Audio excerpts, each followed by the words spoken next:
Bienvenue pour une nouvelle vidéo. Ça fait longtemps que j'avais pas fait de vidéo, mais il n'est jamais trop tard pour reprendre. Aujourd'hui, je voulais parler d'une mode en cours, un moniteur de glucose continu dans le bras.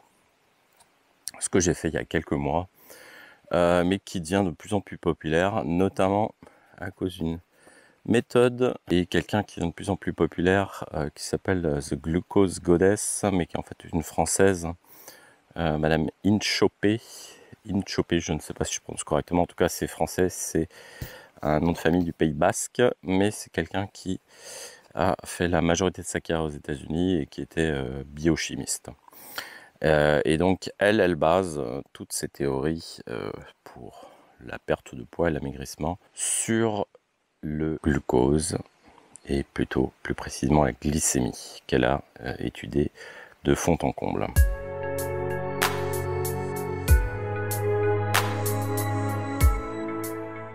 Bienvenue pour une nouvelle vidéo. Ça fait un petit moment que j'avais pas tourné de vidéo, trop occupé, pas le temps, et après surtout pas le temps de monter les vidéos parce que j'ai quand même quelques vidéos en stock mais qui n'ont pas été montées. Cette fois-ci je voulais parler d'une mode qui est actuellement en cours, c'est de se mettre un moniteur de glucose dans le bras pour monitorer sa glycémie en continu. C'est quelque chose que vous voyez parfois maintenant chez beaucoup de gens qui ne sont pas diabétiques mais qui auront ça se met sous le bras ici, un petit moteur de glucose. Et je voulais parler de cette chose. Est-ce que c'est intéressant? Pourquoi le faire? Vous avez peut-être remarqué à la plage, à la piscine, vous verrez parfois des gens qui ont un petit disque blanc dans le bras, sur la face antérieure, là où il y a les triceps, pardon. C'est une mode qui s'est un peu lancée depuis un an, on va dire, popularisée surtout par la méthode de quelqu'un qui s'appelle Madame Inchopé, qui se fait appeler, ou qui a des bouquins qui s'appellent Glucose Goddess. Madame Inchopé en fait est française, mais elle a fait une grande partie de sa carrière aux États-Unis et elle écrit désormais, voilà, des blogs ou des réseaux sociaux où elle parle de la glycémie et à quel point ça peut influencer le poids. Ce qui a eu pour conséquence effectivement que beaucoup de gens commencent à eux-mêmes monitorer leur glycémie alors qu'ils ne sont pas diabétiques pour pouvoir observer leur réaction, le comportement du taux de sucre dans leur sang par rapport à ce qu'ils mangent. Vous savez, en fait, aujourd'hui, on va dire, il y a deux grandes théories sur la prise de poids ou sur l'obésité. On va dire, il y a les tenants de l'école thermodynamique, les calories. Si vous mangez trop de calories, l'excès de calories sera stocké.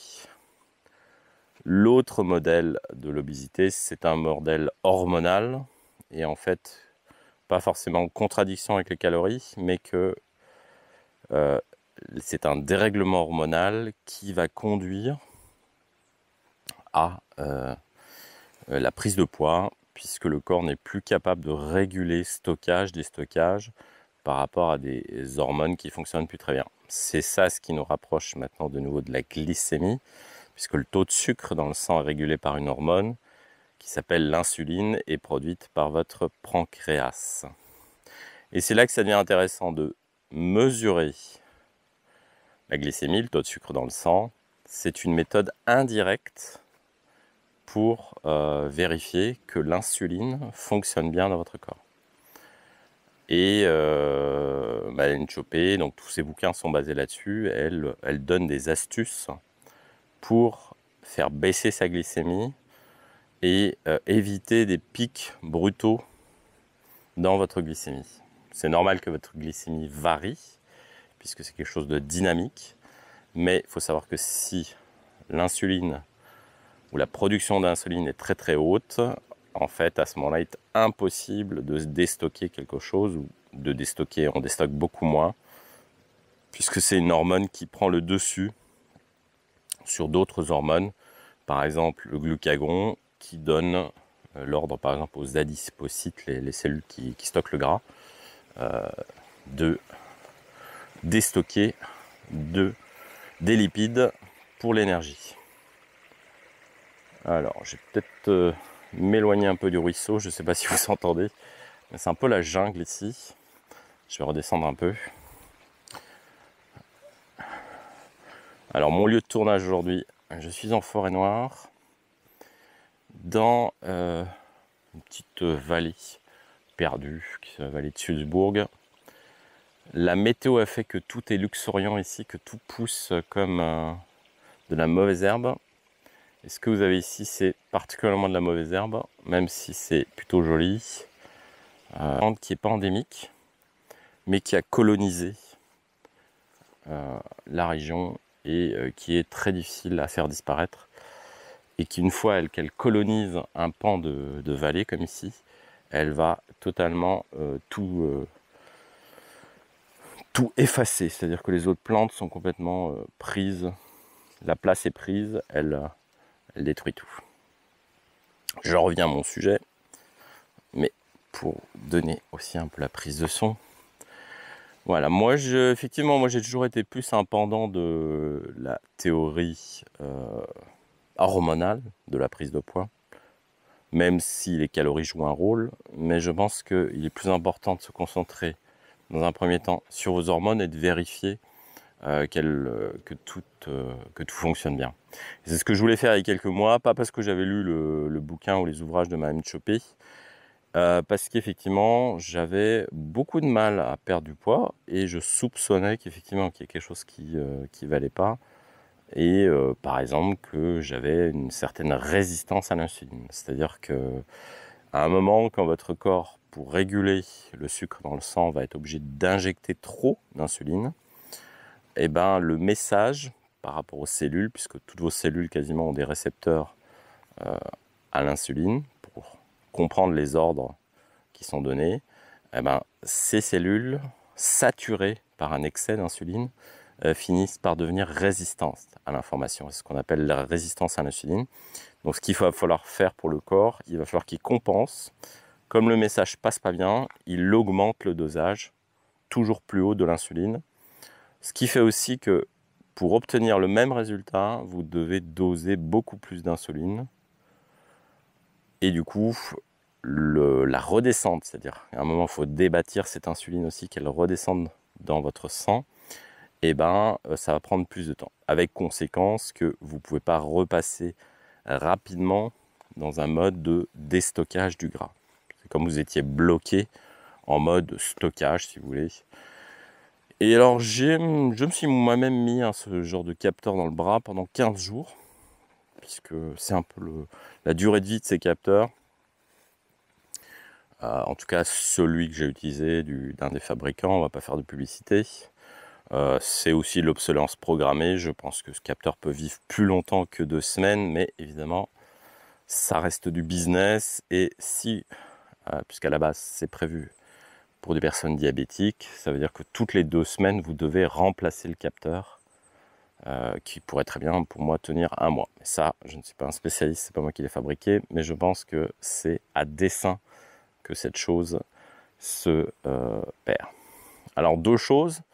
J'ai remarqué effectivement que je réagissais à certains aliments, faisait partir dans les tours mon insuline, en tout cas ma glycémie, de façon exceptionnelle, pour aucune raison. Par exemple, si je prenais une banane en plein après-midi, effectivement, je montais dans les tours assez haut. Alors qu'il y a une réaction, c'est normal, mais qu'elle monte très très haut, évidemment, ça ne l'était pas. Donc il y avait une forme quand même de à mon avis, de résistance, parce qu'effectivement il fallait injecter beaucoup d'insuline, ce qui fait que la glycémie, avant que ça baisse, ce qui explique peut-être aussi une forme de résistance à la perte de poids. Avant de faire ce genre de choses et avant de céder à la mode, je vous encourage aussi d'apprendre à lire les courbes que vous allez avoir après sur le logiciel qui fonctionne avec ce capteur, pour pas flipper toujours quand vous voyez ces courbes. Si vous ne savez pas les interpréter, ça ne sert pas à grand chose de se mettre ça dans le bras. Dosio, il faut effectivement profiter de ces 15 jours pour tester les aliments, pour voir effectivement par rapport à ce que vous mangez, ce qui vous fait monter dans les tours, ce qui vous fait redescendre, ce qui est neutre. Et comme ça, vous pourrez, pour le futur, essayer de trouver des méthodes pour avoir une glycémie plus stable et normalisée. Sachant que l'objectif n'est pas d'avoir une glycémie qui est toujours plate, puisque c'est pas normal. Et je pense que beaucoup ont mal compris le concept aussi. C'est plus d'éviter des pics et de revenir à la normale le plus rapidement possible. Donc c'est ça qui est particulier. Je pense qu'il ne faut pas le faire tout de suite, il faut peut-être rechercher un peu avant, mais je trouve que c'est très intéressant pour dégager des aliments qui pourraient effectivement vous faire dérailler dans votre glycémie. Intéressant aussi pour observer des choses quand on n'est pas encore diabétique et quand on pense qu'on va être pré-diabétique. Comme souvent, la prévention, c'est le parent pauvre de la médecine. Et avec ce genre de choses, vous voyez déjà peut-être poindre le diabète que vous aurez dans 10 ans. C'est peut-être l'occasion aussi d'ajuster des choses avant et de comprendre les mécanismes et d'optimiser. C'est quelque chose que j'avais déjà vu dans un autre bouquin aussi, où la personne avait aussi utilisé ce genre de test de glycémie sur des personnes. Même aliment, personnes différentes, et pour des raisons physiologiques, en fait, les personnes ne réagissaient pas du tout pareil. Et ça m'avait particulièrement impressionné que des aliments parfois très sucrés, d'une personne à l'autre, ne donnaient pas du tout les mêmes résultats. Alors comment ça expliquerait? Peut-être qu'il y a des vraies différences génétiques entre les individus. Il y a probablement aussi des gens qui sont encore plus réceptifs à l'insuline et donc qui la gèrent beaucoup mieux des pics de glycémie ou des aliments très sucrés ou riches en glucides. Donc là, on n'est évidemment pas tous égaux.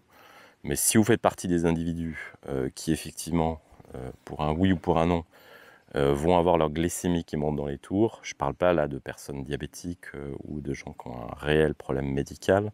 Je parle de personnes qui ne sont pas encore dans cette catégorie-là. Ça peut être intéressant de tester ce genre de choses. Je reviendrai peut-être quand j'aurai vraiment lu tous les ouvrages de Mme Inchopé. Pour l'instant, je n'ai pas un avis arrêté. Est-ce que c'est efficace ou pas? J'ai vu récemment des polémiques sur elle parce qu'elle commençait à vendre des suppléments. Ce que j'aime pas trop, mais il faudra que je lise tout, c'est quand on commence à introduire un peu, on va dire, des croyances ou de la religion, même si de ce que j'ai pu voir de quelques interviews, c'est quand même quelqu'un qui a une approche scientifique. Mais quand vous appelez votre méthode glucose goddess, voilà, la différence entre être une déesse du glucose et un scientifique, c'est justement que la science, c'est pas de la croyance, tout repose pas sur la foi, mais sur des faits et des théories qu'on peut vérifier, et pas des croyances qu'on se contente de suivre. Voilà, c'était juste une petite mise en garde. Vous pouvez céder à cette mode de vous mettre un moniteur de glucose, de glycémie continue dans le bras. Mais pour que ce soit rentable pour vous, préparez la chose, apprenez à lire ces courbes, notez ce que vous mangez pour voir aussi qu'est-ce qui se passe ensuite pour en tirer le maximum. C'est-à-dire que moi, si je le faisais là, ce que j'avais fait moi, mais j'aurais peut-être pu pousser encore un peu plus, carrément préparer des repas types et de vérifier mon moniteur après pour voir la réaction. Puisque par exemple, et ça j'ai pu le constater moi-même, l'ordre dans lequel vous mangez les aliments va totalement modifier votre glycémie. C'est-à-dire si vous mangez légumes, viande et glucides ensuite, votre courbe de glycémie est beaucoup plus favorable que de commencer par les glucides, ensuite les légumes et la viande. Donc l'ordre des aliments influe considérablement sur votre glycémie et permet aussi à votre pancréas de se reposer et d'éviter des pics de glycémie extrêmes. Voilà, juste une petite réflexion, une petite vidéo pour recommencer. Les conditions ici sont... Voilà, même si l'été n'a pas été trop chaud, quand on ressort et qu'il a plu, les conditions sont presque tropicales. La moiteur est presque désagréable. Donc je vais essayer, moi, de remonter ce sentier, même si je vais probablement rebrousser ce chemin. Mais comme vous voyez, c'est la vraie jungle ici. Je vais surtout vérifier que ce sentier débouche sur quelque chose. Et on a ici un peu partout. Voilà. Ce qui est exceptionnel cette année, effectivement, c'est la pluviométrie a fait que partout, les petits ruisseaux qui sont en général à sec fonctionnent intégralement, comme vous pouvez le voir ici. Voilà, je vous dis à très bientôt pour de nouvelles vidéos, j'espère de façon plus régulière, mais je vous promets rien, c'est que j'ai un planning assez chargé et les vidéos c'est toujours en plus quand j'ai le temps. À très bientôt, ciao.